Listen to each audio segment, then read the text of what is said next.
my name is Ulrich Teichler and I'm one of the few professors for higher education research. Some people have no idea what higher education research is. That's why I say zoologists have elephants and monkeys and I have professors and students. And we have a research institute at the University of Kassel in Germany where I had done most of the work over my life. But I was very privileged that I was in Finland about 30 times and hearing what's going on here in higher education. Why is it important to make research about higher education in Europe today? Well, some people would say we need research in Europe because we're getting more similar and the world gets more global. But I think some things get more similar and some remain different. But the differences we can understand, you see. If I do research on Congo, I think it is just a surprise, but it's not relevant for me. But if I get to know the situation of higher education in different European countries, suddenly I say there are more options. That's why I say this is learning in our higher education research is learning like contrast. The same like mobile students. Why do they go in Europe for half a year and 1 year abroad? They learn from contrast and suddenly they see there's more than one option in life. What are the main topics in research today? In recent years there had been a lot of interest in organization or governance and funding. Yeah, this has increased. But we need much more a balanced situation in research. We cannot just follow always the new spirits of the politicians. We need also information about how is teaching and learning going on. Yeah, how are the macro structures of higher education and society. So that's why I think we cannot be as fashionable in research as some politicians discuss higher education.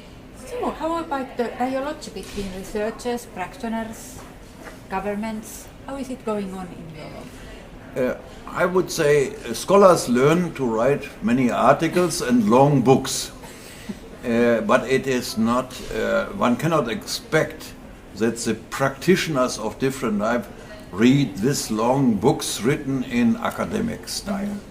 But higher education research is important for the real life, and if the researchers don't take it serious, they disappear.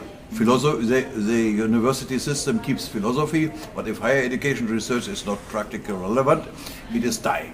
So that's why we have to, as higher education researchers, ourselves summarize in discussions with the practitioners, with the employers, with the politicians, what we believe of our knowledge must be of interest for their own decisions.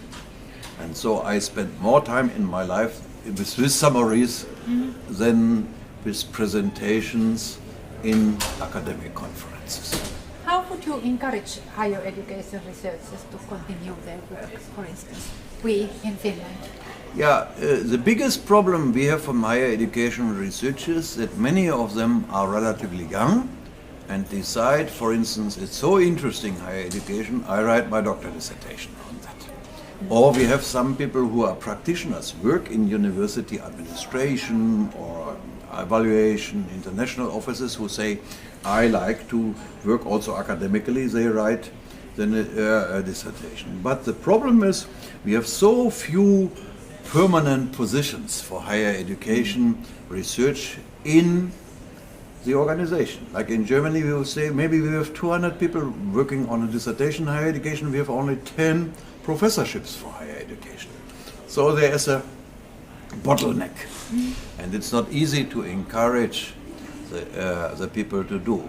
But there's one consolation, I say, we have so many positions in the university other than research, like international officers, like quality managers, like evaluator, where reflection of research type is important and where they also do part-time research.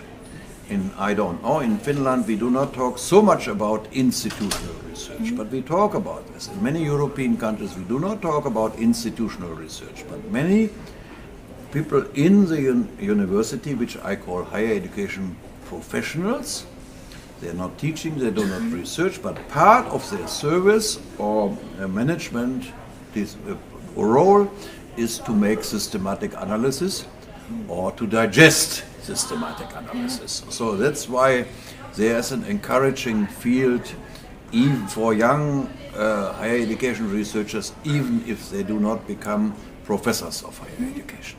Is there something that you want to say to especially in Finnish? Yeah, in Finland? I would say I like to come to Finland because I believe that the willingness of practitioners to be in dialogue with researchers is higher than in many other countries in the world. In many other countries of the world, the politicians, the practitioners first try to make an opinion and start a policy, and then they hope that they get data which are to support their view.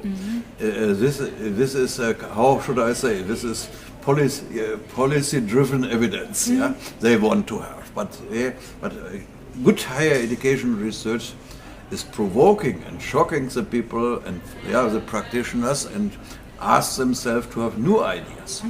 And I had good experience in Finland that sometimes the politicians, the directors, wanted to have a dialogue between higher education research before they made already a decision in which directions they want to run.